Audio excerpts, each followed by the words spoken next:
நிறைவேற்றி இருந்தால் கடந்த 2018 ஒரு சொட்டு தண்ணீர் கூட கடலுக்கு சென்றிருக்காது. அப்படி கடலுக்கு சென்றிருக்காமல் இருந்தால் கர்நாடகாவுக்கு மேகதாதுவில் அணை கட்டும் எண்ணமும் வந்திருக்காது. ஆக தமிழ்நாடு அரசு, மத்திய அரசு உடனடியாக இதில் தனி கவனம் செலுத்த வேண்டும். காவிரி பிரச்சனைக்கு ஒரே தீர்வு, நிரந்தர தீர்வு, மோதலுக்கு முற்றுப்புள்ளி வைக்கும் தீர்வு தினந்தோறும் நீர் பங்கீடு என்ற அம்சத்தை தீர்ப்பில் இடம்பெறச் செய்வதுதான். பெட்ரோல் டீசல் விலையை எப்படி தினந்தோறும் அரசு நிர்ணயம் செய்து அறிவிக்கின்றதோ அதை போல கர்நாடக காவிரியில் வரக்கூடிய நீரை தீர்ப்பின் விகிதாச்சாரப்படி தினந்தோறும் அந்தந்த மாநிலங்களுக்கு பிரித்து கொடுத்துவிட வேண்டும். எக்காரணத்தை முன்னிட்டும் தமிழ்நாட்டுக்கும் புதுவைக்கும் உண்டான உரிமை நீரை கர்நாடக நீர்த்தேக்கங்களில் தேக்கி வைக்க கூடாது. அப்படி தேக்கி வைத்தால் தமிழ்நாடு கர்நாடகாவினுடைய வடிகாலாகத்தான் இருக்க வேண்டி வரும். இது நாட்டினுடைய இறையாண்மைக்கும் ஒருமைப்பாட்டுக்கும் பேராபத்து விளைவிக்கும். அந்த மொடக்குறிச்சி தேர்தல் நிறுத்தி வைப்பு தமிழ்நாட்டுக்கு ஒரு தலை நிமிர்வு.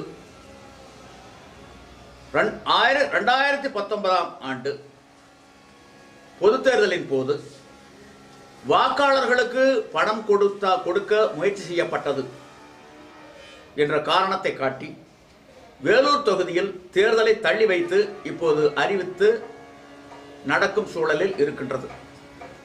இது தமிழ்நாட்டுக்கு வந்திருக்கக்கூடிய ஒரு தலை குனிவு. 8 வழிச்சாலை அமைப்பதற்கும் ஹைட்ரோ கார்பன் எடுப்பதற்கும் காரணம் மக்கள் தொகை பெருக்கம் தான்.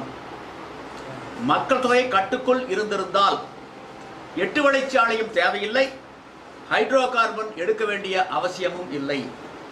சுதந்திரத்தின் போது இந்தியாவினுடைய மக்கள் தொகை 28 கோடி, இன்று 130 கோடி.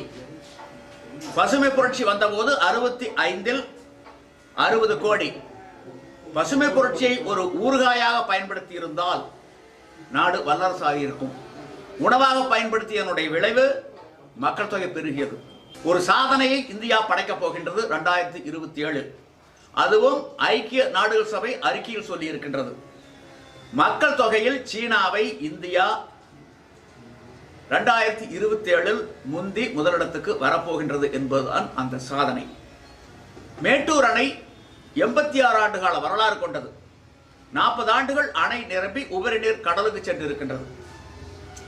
அந்த உபரி நீரை காவிரியின் இருமருங்கும் இருக்கக்கூடிய ஏரி, குளம், குட்டை, கண்மாய், நீர்த்தேக்கங்கள், ஆறுகளுக்கு திருப்புகின்ற திட்டத்தை படிப்படியாக நிறைவேற்றி இருந்தால் கடந்த 2018 ஒரு சொட்டு தண்ணீர் கூட கடலுக்கு சென்றிருக்காது.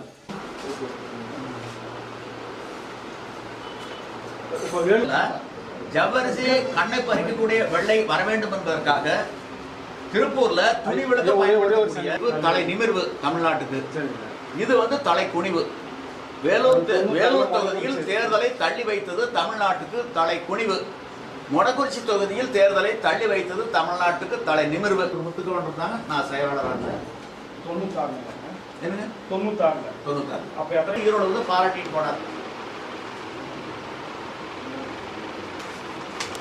கொலையில் கொடியாரை வேந்தொருத்தல் பைங்கூழ் களை கட்டுதனுடனே கொடிய குற்றவாளி